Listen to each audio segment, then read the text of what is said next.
It's 8 o'clock. This is the UK Tonight. Coming up, 7 members of an Asian grooming gang are given a total of 174 years in prison. They targeted 2 schoolgirls in Rochdale, taking advantage of their troubled home lives, treating them both as sex slaves. One of the girls told their trial that she could have been targeted by more than 200 men, but it was impossible to keep count. Also tonight, a company linked to Baroness Moan is ordered to repay £122 million of taxpayer cash after breaching a government COVID contract.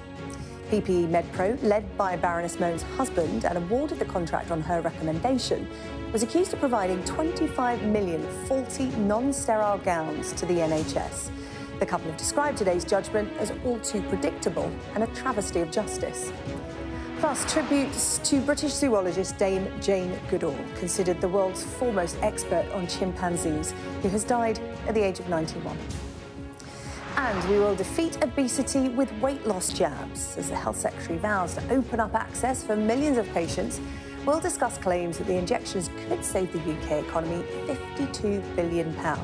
All that to come and much more on the UK Tonight.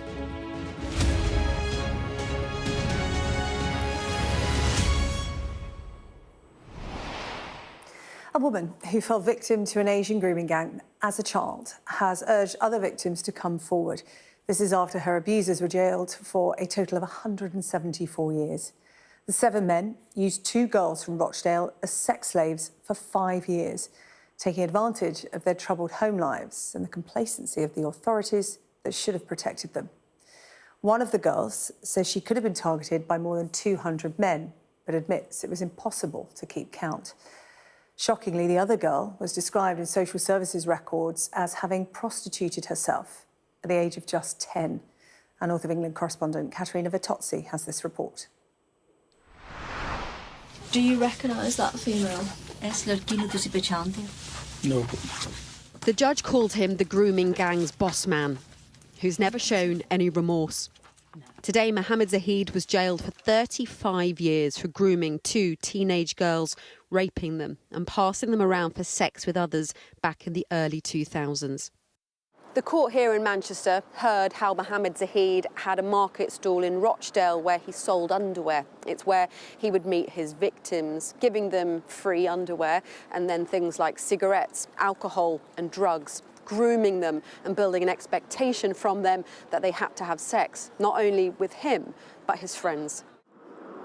6 other members of the gang were sentenced alongside Zahid for multiple counts of rape and assault. None of them have ever admitted what they did. In this police footage, 2 of the men turn against each other, accusing the other of a brutal rape of one of the victims in a car, an assault that was filmed and used to blackmail her.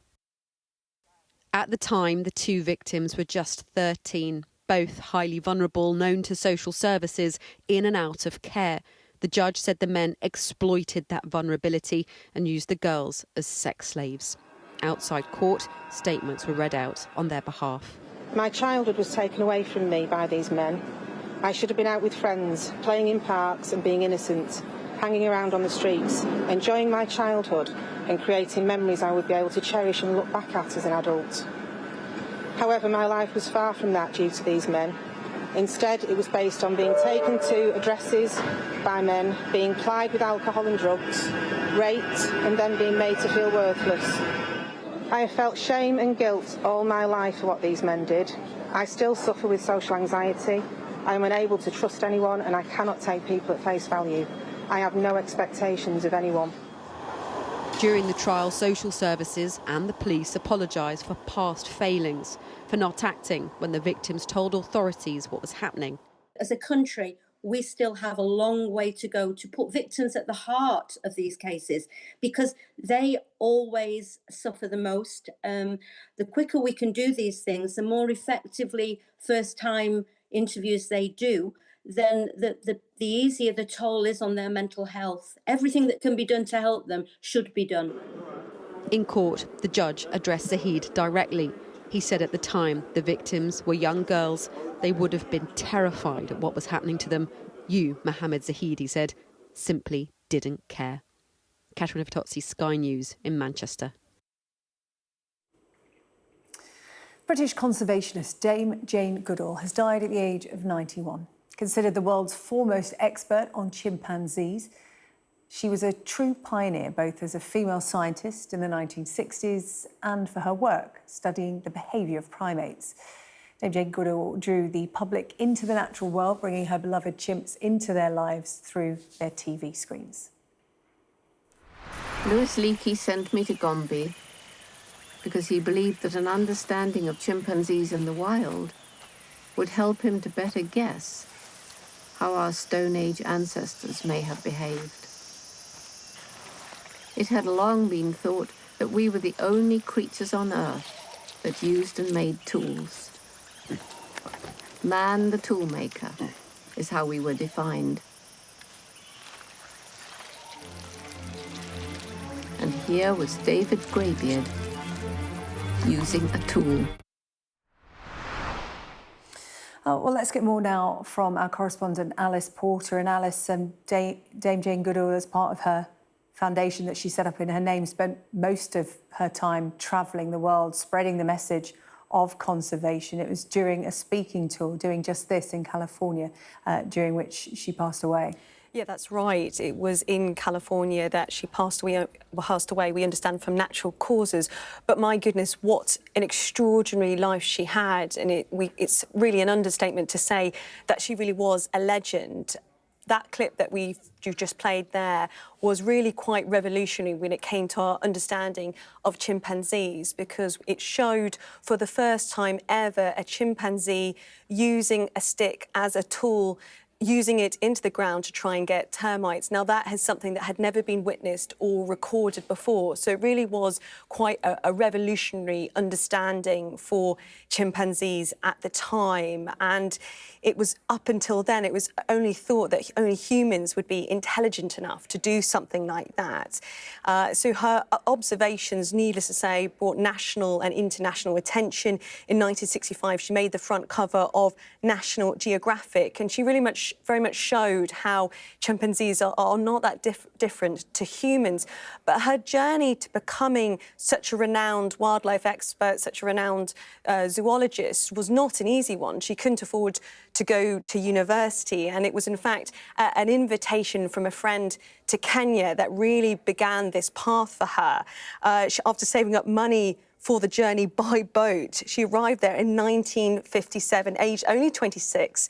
She had no scientific training at all, and there she began her work with primates, setting up a chimpanzee reserve in present-day Tanzania. Now, it was nearly 30 years after first arriving in Africa that she realised she couldn't protect chimpanzees without addressing the environmental issue of the disappearance of their habitats. And that's when she really became a conservationist, setting up the Jane Goodall Institute, which was aimed at wildlife protection. And she apparently travelled around an average of 300 days a year to meet with local officials in countries around the world and speaking with community groups. And she continued these tours well up into becoming, as we now know, she died at the age of 91, and she was part of a speaking tour in the US when she died. Now, it's the Jane Goodall Institute. They've confirmed today that she died at the age of 91 from natural causes while in California. But I think to have died at the age of 91 while still touring and still speaking, she was speaking last week, really gives a sense of a woman who clearly had an extraordinary amount of energy well into her later years, but was somebody who was such a pioneer in her field, something where very few women were working in that field. And her observations are something that really are legendary within the field that she worked in. So an extraordinary life, an extraordinary woman.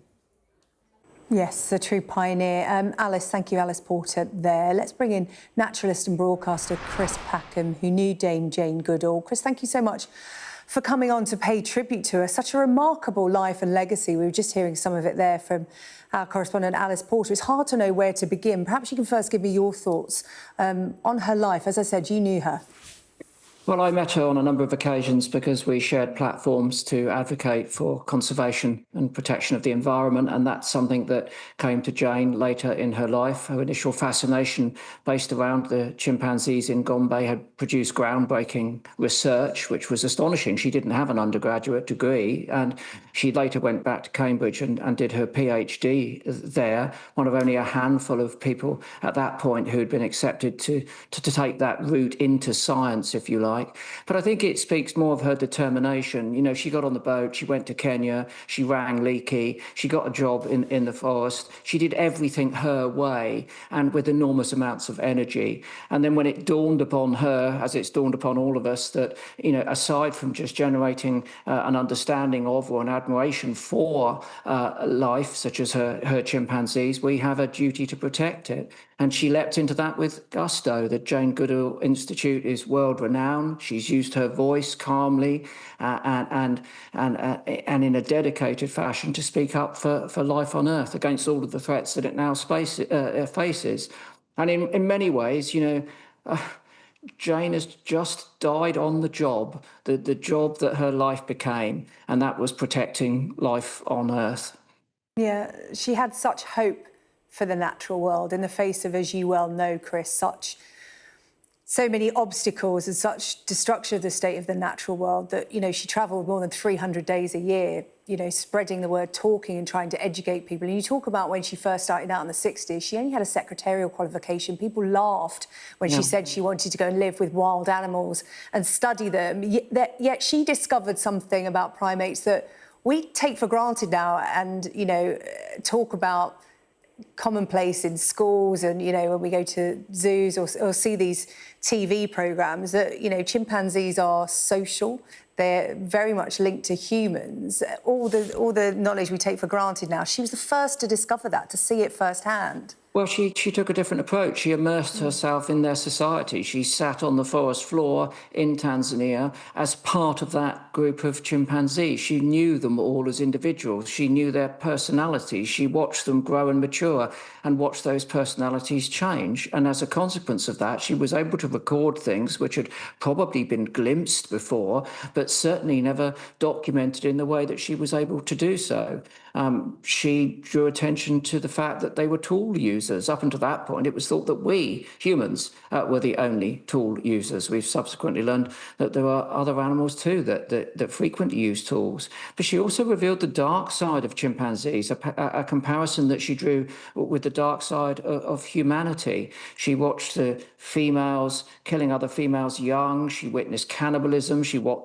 We used to think that chimpanzees were vegetarian, as Jane was, of course, but they are frequently carnivorous as well. So she really opened the door on this animal. And I think in doing so, that close bond that she developed with that group, you know, left a mark in her heart where, you know, she did travel every day. But I imagine that if we'd had the opportunity to ask her why she continued to do that when she was 91, she probably would have said, because I didn't have a choice. Because at this point, the world is seriously imperiled.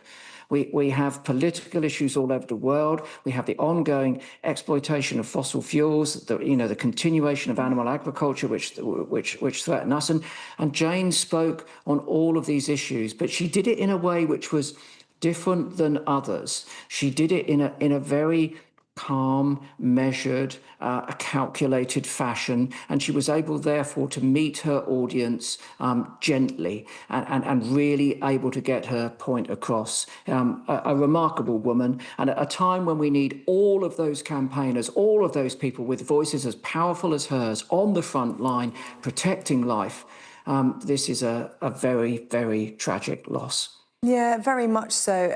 Again, most people, when they think of Dame Jane Goodall, they think of her work with primates. But as you said, in later life, she talked a lot about the natural world, climate change in particular, which I know is something that you use your platform to talk about and spread the word and education.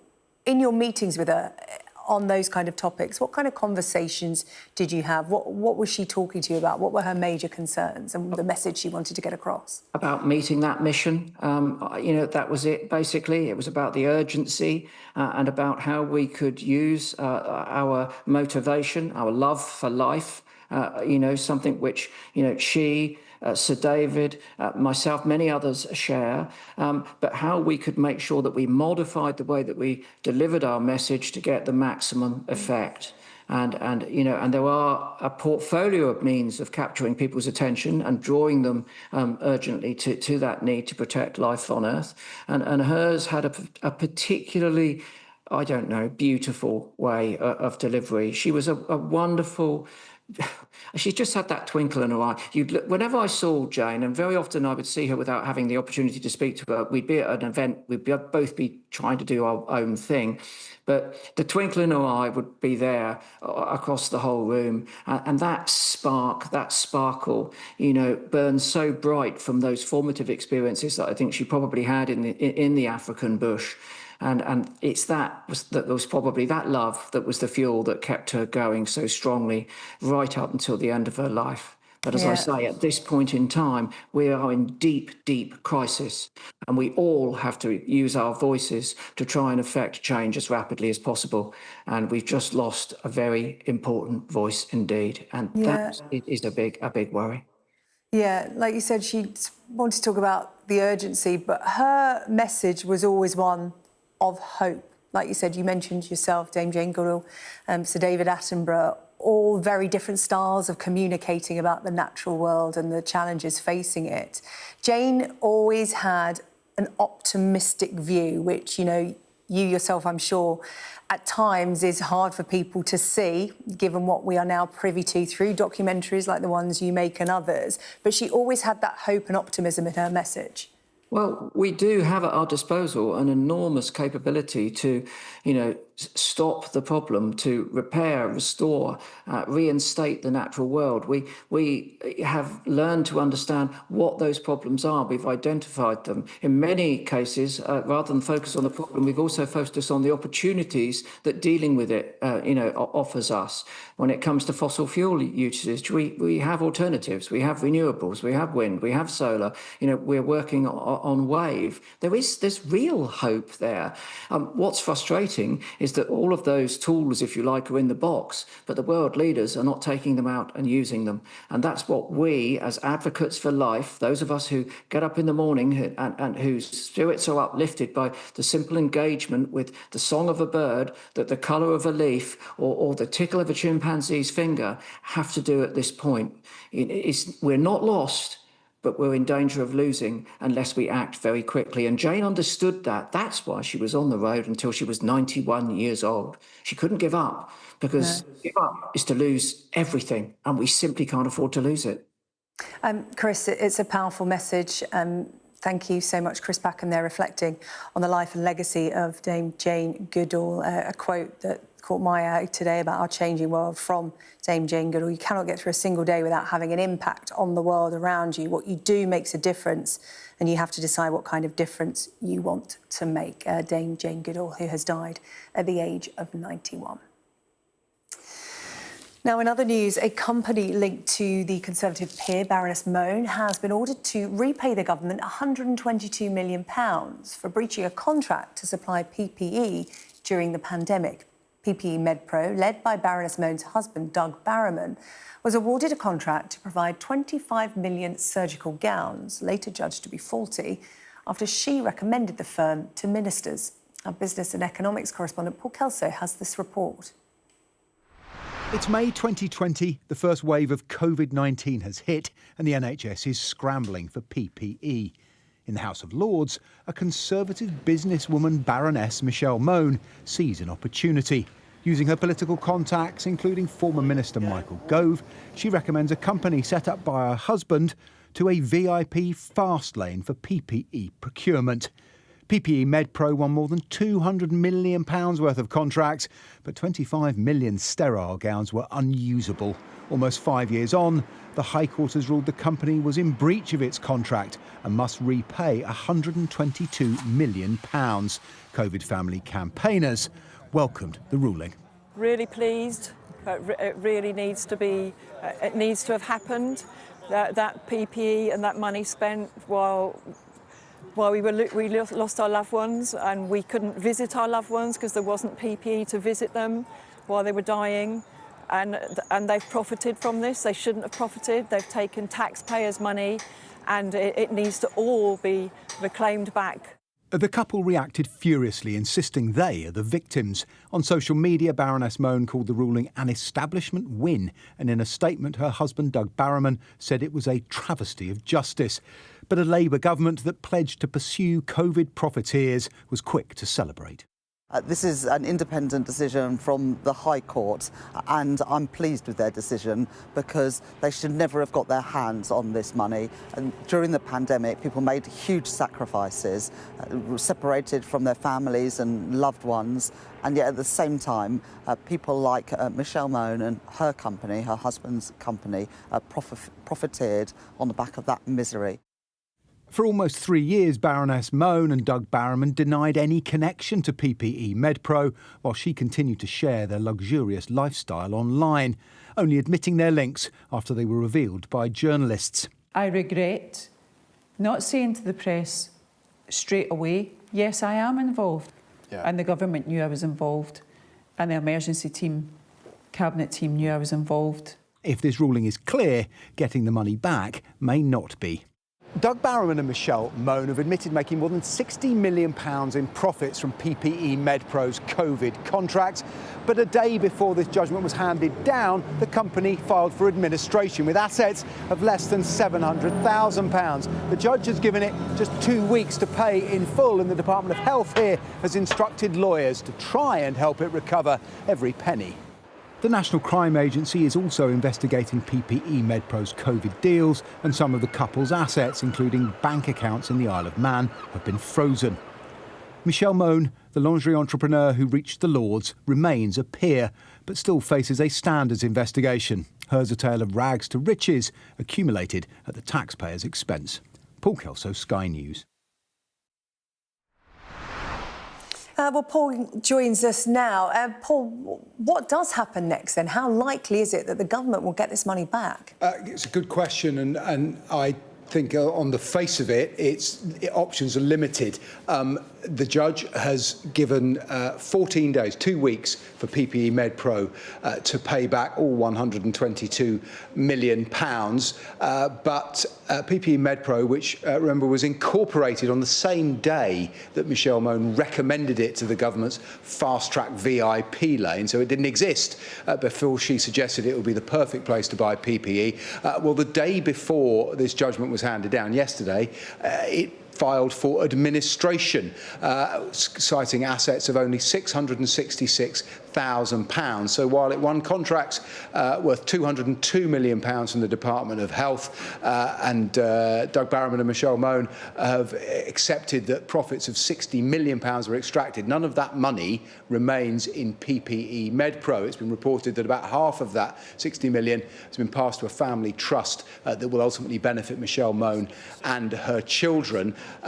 So there's not much money there, and the options for lawyers are to try and pursue them, but that would mean essentially pursuing Doug Barrowman and trying to move up the chain. How likely that is, there's a great deal of scepticism. The Department of Health says it's engaged lawyers to help it try and recover every penny. It should be said at the start of this case, when the hearings began in June, and this is something Michelle Moan made public yesterday in anticipation of this verdict, PPE MedPro offered £23 million to settle the case without accepting liability, to make it go away. So we have asked today Doug Barrowman's spokesman whether that £23 million is still on the table, whether in good faith they want to pay it back. And that spokesman told us that the Department of Health and Social Care would have to negotiate with the administrators over the £122 million that's owed, but the backers of PPE MedPro, and that is Doug Barrowman and some colleagues, have always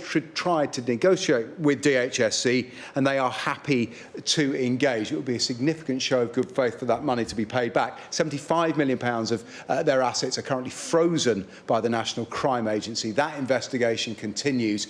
So while the money might not be coming back, this story is not going away.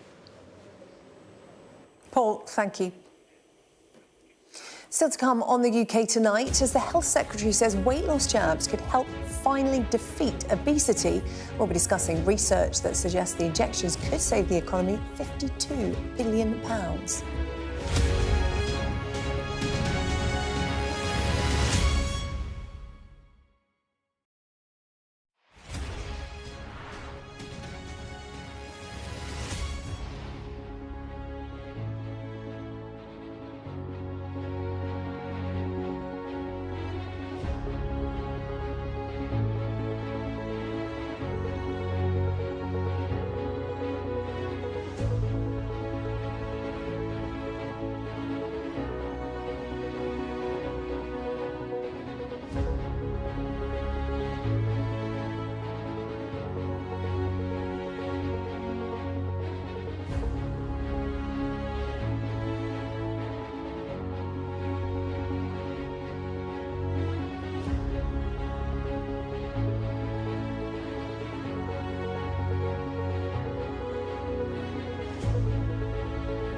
secret hospital hidden in the Myanmar jungle, treating the victims of this bloody war.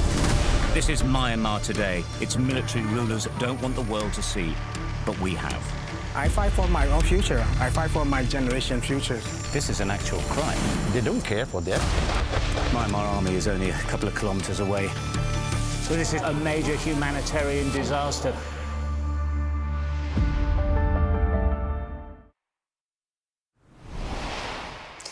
Let's just bring you live pictures we have from the cameras on board the boats that are forming this Gaza aid flotilla that is approaching the Gaza coastline. Now, Israel has warned the flotilla that it will not reach its destination. The flotilla hoping to reach the coastline by tomorrow morning.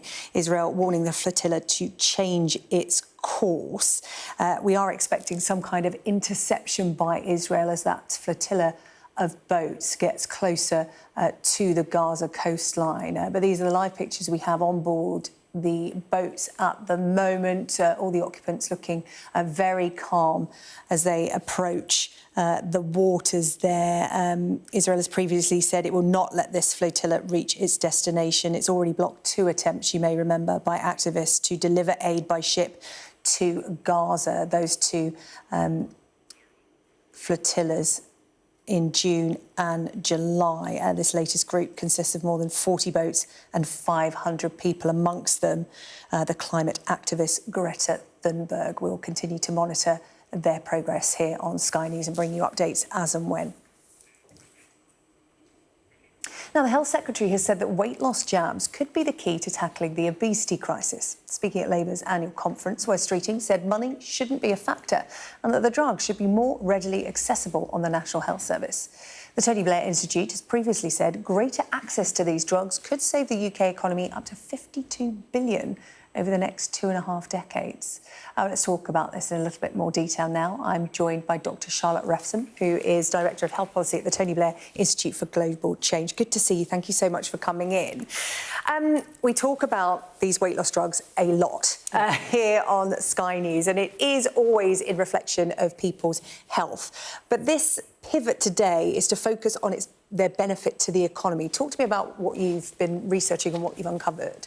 Yeah, sure. So our report really looked at the impact they could have on prevention. So obesity contributes to so many of the conditions that keep people out of work. So it's a leading cause of cancer, cardiovascular disease, so that's heart attack and stroke, diabetes, musculoskeletal problems, lots of things that keep people out of work. So what we're advocating for is the use of these weight loss drugs much faster and broader access to them, so people don't end up developing those conditions and then don't end up taking so much time off work. So our economic modelling is around reduced impact on welfare costs and increased productivity. So in terms of the next 25 years, saving this £52 billion, where are those savings being made? Talk to me about that. So it's savings from reduced welfare payments for people being out of work and reduced costs on the NHS and increased productivity. That's what we're looking at. Because we were covering the cost of these drugs as part of the news agenda not so long ago, the cost of them actually going up because of demand, and some talk about the government perhaps stepping in if it's provided on the NHS, trying to mitigate the costs for people. Has that been taken into account? Because, if this becomes readily available on the NHS to a wide range of people, is that expensive? Yeah, I mean, look, they are expensive, and they've just become more expensive because we've had President Trump has announced his most favoured nation policy, and he's said that he doesn't want other countries to be paying less for drugs than the US is. So those weight loss drugs have actually increased in cost in the UK. But what our report was looking at is ways to reduce the cost of administering them in the NHS. So we looked at ways that you could do deals with pharma to reduce the cost, ways in which you could share the cost potentially with employers or even with individuals. And then there's also the aspect of delivering them in a different way. So the NHS currently rolls them out through GP practices. But, I mean, I was a GP. GPs are fairly busy. But meanwhile, there's about 1.5 million people already getting them on private prescriptions, quite often online, from online pharmacies. Yeah, that's when it comes to this sort of health inequality and access to these drugs at the moment, because demand is high. So the NHS have got a plan for weight loss drugs, but even they're saying, look, we can't roll it out as quickly as we'd like because A, it's expensive, B, we can't get our hands on it because the demand from the private sector is such. As a GP, what did you see come through your doors in terms of the obesity crisis, its effect on people and their ability to work? Because you've seen it firsthand. Yeah, it's really devastating. And I think that the government knows the value of these medications. They want to roll them out, but it is just the cost. But it means that they're rolling them out very slowly. So their plan is to roll them out to about 200,000 people in the next 3 to 5 years. That's not very many at all. And they're rolling them out to people that have a BMI over 40. That's quite high, with 4 obesity-related conditions. But the thing is, for young people who are struggling with their weight, they haven't had the chance to develop hypertension and diabetes and cardiovascular disease. And in a sense, so we're waiting for people to develop those conditions before we treat their obesity. And what we're saying at TBI is we could be treating them much earlier. Yeah. Ethically, where do we stand on how early, I'm talking about in years, that people get to grips with these drugs? Because obviously when we talk about obesity, as you mentioned there, it starts at a young age. It starts from habits and lifestyle formed in childhood. So it's almost mixed messaging, isn't it, in terms of, adults, take this drug, it will help you and improve your life. But as a child, you have to go the hard yard if you're lucky enough to be supported to do that in terms of diet and exercise and moderating your lifestyle. How do we balance the two? How do we marry the two? Yeah. It's really important that we do balance the two, by the way, because if we just go down the route of weight loss drugs, it will be unaffordable. And so that's what we sort of used in our modelling, was having a combined approach where you're trying to regulate the commercial food environment and promote diet and exercise at the same time. We would always advocate, if you're taking these drugs, to do a wraparound care at the same time, people who are advising you on diet and exercise. Well, listen, really good to hear from you, Dr. Charlotte Refson, there, Director of Health Policy at the Tony Blair Institute for Global Change and a former GP as well, so seeing both sides of it. Thank you very much for sharing your expertise. Really appreciate your time. Thank you. Now, the senior police officer in charge of preventing violence against women and girls says she is concerned that the conversation around asylum seekers is distracting from the wider overall threat to women's safety. Sky's Molly Malone has more details, and just to warn you, her report does contain references to suicide. For much of the summer, there was protest, as communities made clear they're unhappy with levels of immigration.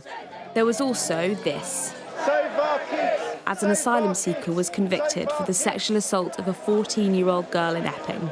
I'm not far right, I'm just right, and we have to protect women and girls.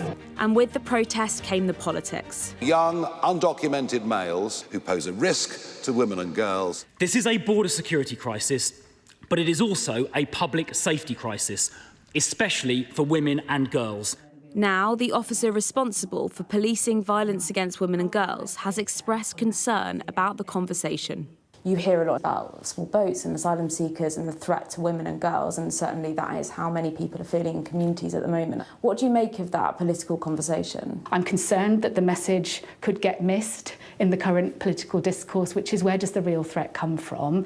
It's from a multitude of things. And as we know, for sexual offences and for domestic abuse, the vast majority of perpetrators are known to the victim, so I don't want anything to distract from a clear and good understanding of where the threat overall is. We're looking to stop further domestic abuse. That comes as police warn of fears about funding, that work like this in Manchester, a new pilot to improve protection checks in domestic abuse cases, can be effective but comes at a cost, while the sector in general is said to be struggling. In a letter from the Victims Commissioner to the Justice Secretary and shared with Sky News, Baroness Newlove said she's concerned that support for victims is slipping behind other priorities, that victim services are financially at breaking point, with cuts that are directly impacting victims' safety. Without it, I don't know where I'd be, completely honest with you. I have attempted suicide. Ria was raped when she was a teenager. It wasn't until years later that she sought counselling, but faced months on a waiting list. When help came, she says it was a lifeline. You have that kind of exhale that you're going to get the help that you need. Me personally, it was a realisation, I should say, that I can't do this by myself. I've been trying for a number of years and not necessarily getting anywhere. The chief executive at this rape crisis centre in London says the sector is struggling to meet increasing demand, while 3 centres have shut in the last year because of a lack of funding. Can you just describe the state of services like this? Dire, crisis point, broken. Quite frankly, people are dying. The government told us they inherited a £22 billion black hole, but say they remain resolute in their mission to halve violence against women and girls. Their upcoming strategy will set out how they'll protect the most vulnerable. There appear to be challenges and concerns everywhere, a system and a sector under pressure, with a warning that victims of crime are paying the price. Molly Malone, Sky News. Well, if you're a victim of abuse and you need to speak to someone, there are people who can help. The National Domestic Violence Helpline is on 0808 2000 247. And if you've been affected by that story, you can, of course, contact the Samaritans at any time. 116 123 is the number, or you can email joe@samaritans.org. Well, that Samaritans referral is something viewers are familiar with when we deal with a story concerning emotional distress or suicide. Millions of people call the charity every year. It is a vital source of support.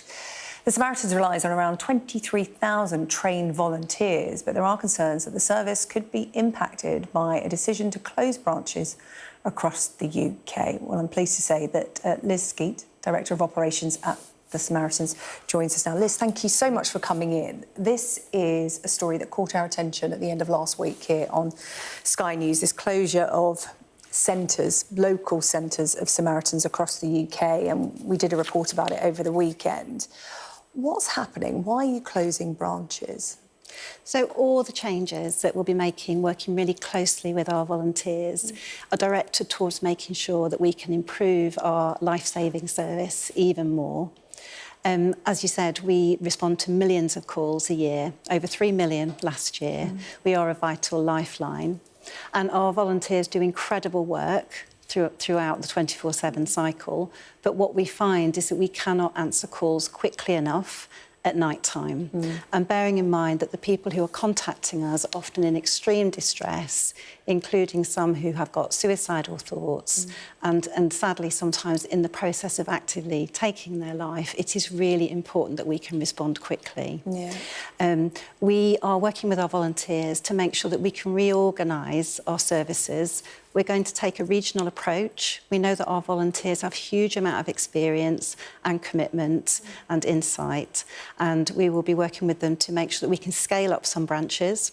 We'll be looking at mergers and amalgamation of some other branches. We'll potentially be talking to them about, are there any opportunities to relocate any branches, because we also want to make sure we are truly preparing the service for the long term.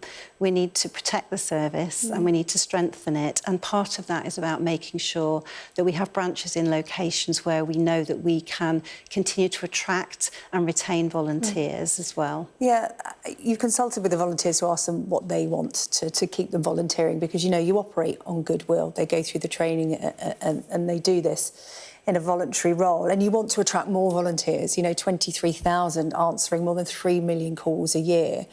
Demand for mental health services and charities like yours has never been higher, and it's only going to go one way, and that is up. But what is it that they said that convinced you needed to close down some call centres? Because a lot of people, when they heard this, will be thinking perhaps there's a funding issue, it's cost saving, but also, you know, people can't quite get their heads around the fact that if you close centres, you might lose volunteers in that area. Where are they going to go? So perhaps you could explain that to us, because that's immediately what people thought when they saw the headline that you were closing some of your call centres. Yeah, so first and foremost, this isn't a cost-saving exercise. We do recognise, though, that our branches, and we have 200 branches currently, are all very different. So some branches have maybe 150 plus volunteers. Some branches have a very small number of volunteers, less than 20. They are providing different amounts of service coverage. And therefore, to talk about reducing the number of branches is actually much more nuanced than that.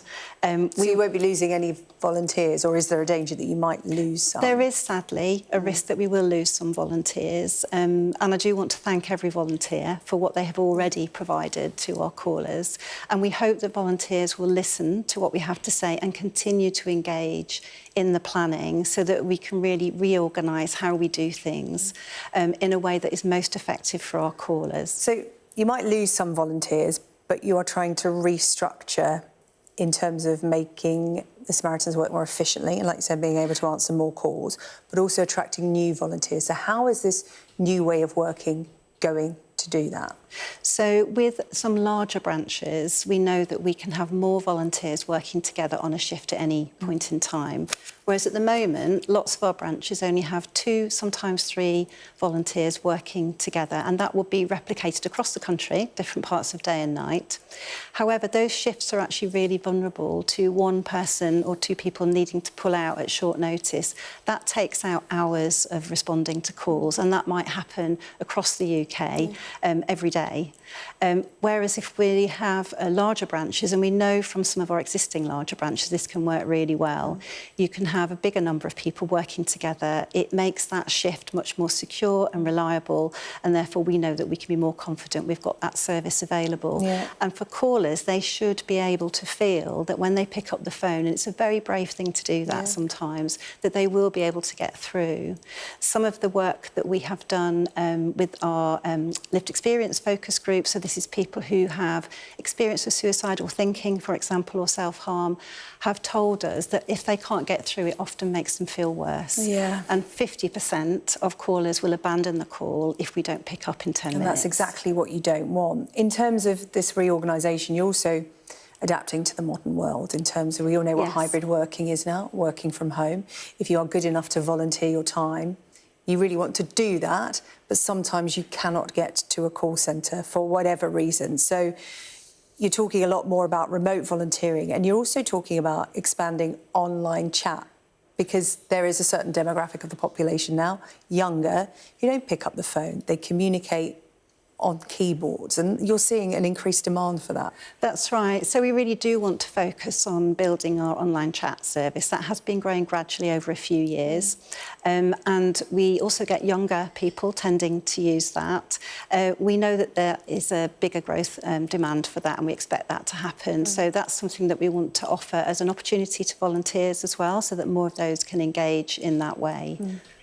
Well, Liz, thank you so much for coming in to talk to us to explain what is happening with Samaritans. As I said, that headline last week, it's really good for you to come on and explain it to people, because the Samaritans, as you said, a vital lifeline every year for millions of people. And I just wanted to sort of say to all those volunteers who may be listening, we're really grateful for every hour of volunteering. I am a listening volunteer myself. I've been a listening volunteer for 2 years before I came into this role, so I do understand what it's like on the front line.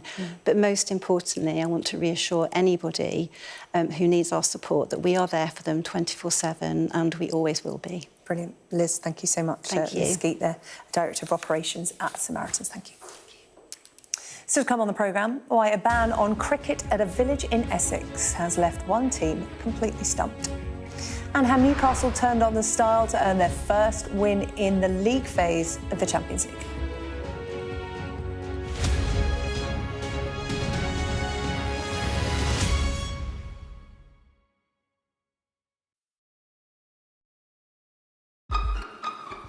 We've got your Sunday mornings covered. From the front page and the sounds of the streets to the voices of the people who make the major calls and big picture politics beyond Westminster. We'll put you at the heart of our story. I'm ready. Are you? Join me, Trevor Phillips, Sunday mornings on Sky News. I'm Stuart Ramsey, and I'm Sky's chief correspondent.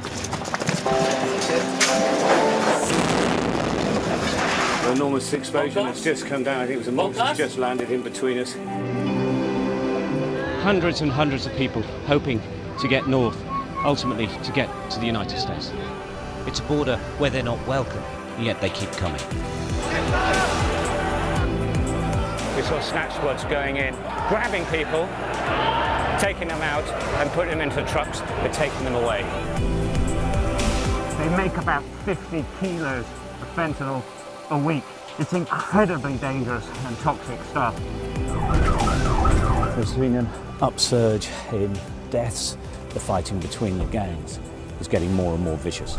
Is this now all your territory? Yeah. The battlefield is outside the barricades, which is over there. This is much more like a normal town. It's really sending a clear message that Venezuela is eager for change.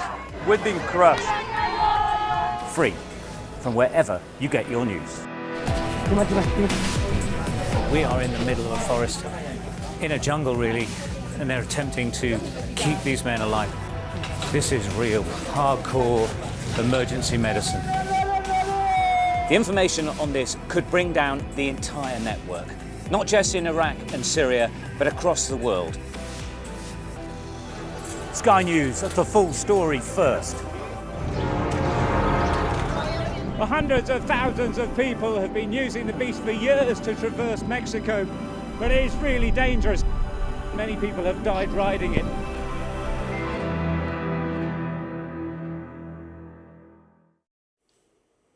Hello, welcome back. Coming up, village cricketers left stumped after they were banned from playing at their local pitch. But first, Jessica has the day sport for you. Staying connected is vital for business. Sky Business sponsors this report.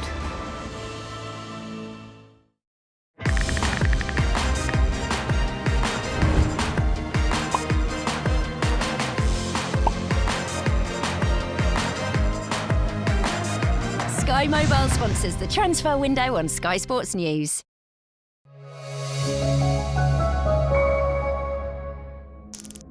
Right.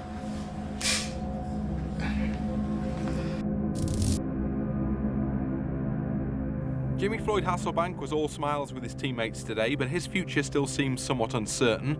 Honest, I'm just sick and tired of this. The number that was put before me was 50% more than our highest paid player at the time. Jimmy had the feeling, do they really want me here? My determination was not to sell Jimmy to that particular club. It made me look bad in front of the fans. It was not necessary. The biggest single challenge is how we managed his exit publicly, which probably Jimmy didn't like very much. He's settling into his new surrounds. The player renamed Judas Floyd Money in the Bank when he was drummed out of Ellen Road. Don't believe the figures at all. Don't believe the figures at all. Reading the text last night, that was nothing about money from his agent. Well, Jesus, lads, honestly. I just think he's greedy. The perception that people have of me, the difficult person, blah, blah, blah, never there. Sometimes things happen for a reason.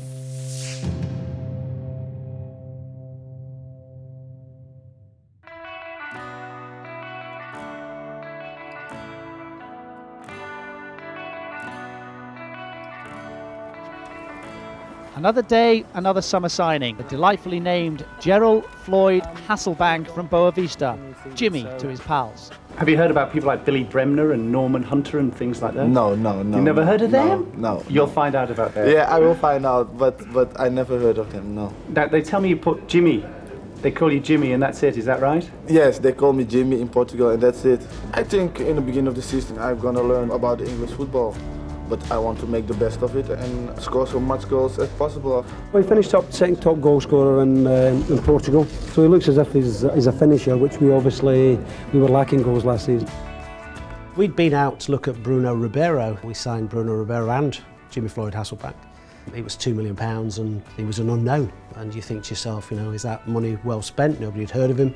George Graham said to me, we've got to go down to Lisbon on the Sunday because we were going to watch this player. The player was Jimmy Hasselbank. I remember seeing him in a very run-down, low-key stadium. You knew straight away, there's something there. And I remember looking at the back of a bus. I was looking and going, who are them two? Because it said the new attack line for, as I said, the men in white. Sky Business sponsors this report. Now, for more than 200 years, cricket has been played on the local pitch in Danbury. But now the village's team have been left stumped after the local parish council banned the sport. Play at the Dawson Memorial Field in Danbury in Essex was suspended over the summer after a ball struck a passer-by on the leg. And now it seems play will not go on. Let's speak to Rory Carlton, who is the Danbury Cricket Club secretary. There he sits in his club colours. Listen, Rory, thank you very much for coming on to talk to us about this. Obviously, a very concerning time for you and your teammates over the summer with no cricket to play. Tell us what happened. Indeed. Good evening, Sarah-Jane. Thanks for having us on. In short, at the start of the summer, there was an alleged incident where a member of the public was touched by or hit by a ground ball, but nobody actually saw the incident take place. Regardless, obviously the sort of response since then just seems wholly disproportionate to one alleged incident. From what I was reading, a member of the public was, you say touched. I mean, it could have been hit, but it sounds like touch because the cricket ball was rolling on the floor, presumably going for a four. This person didn't make the complaint, yet the parish council have taken it very seriously, and they've banned you.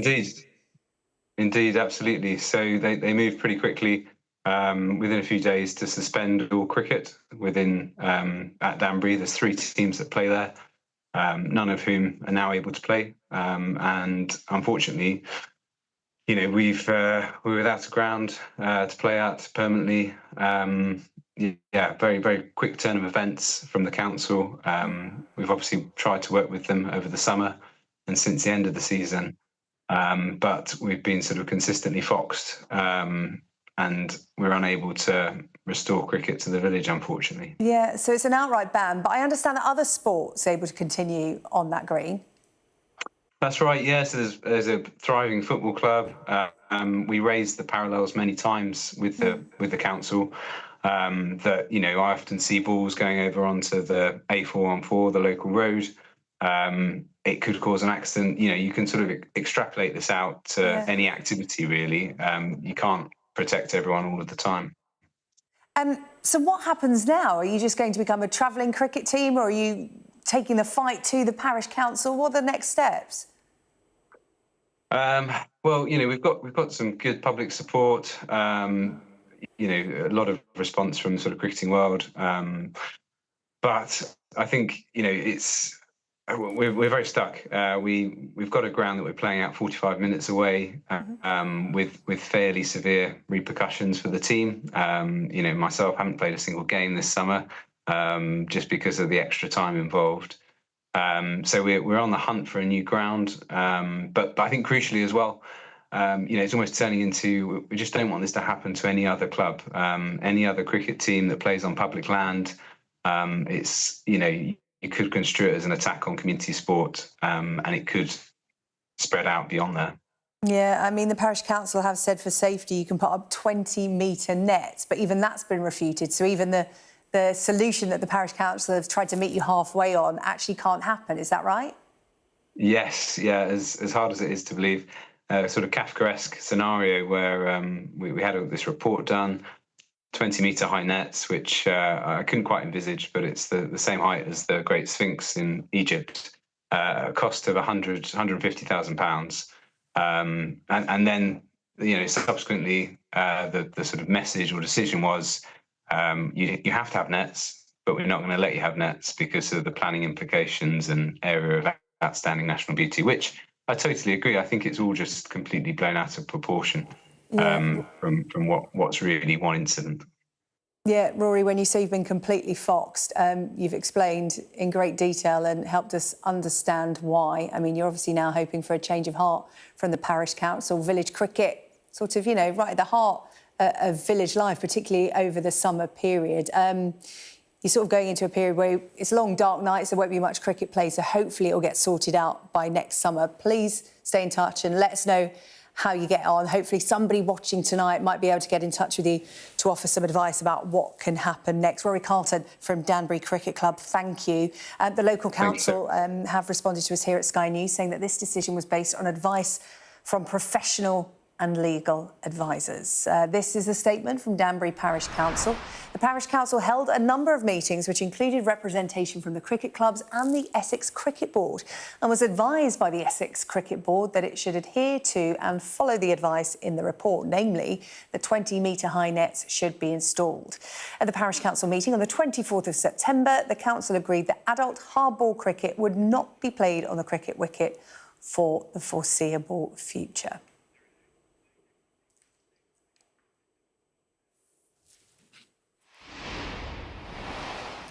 Right, let's just bring you the latest pictures we have now from those boats that make up the flotilla heading to Gaza. You can see one of the cameras on one of the boats is offline. That's because the crew of that boat say they have been targeted by water cannon. Israel saying that flotilla will not reach Gaza. More cameras going offline there as we speak. We'll continue to monitor their progress here on Sky News. The World is next.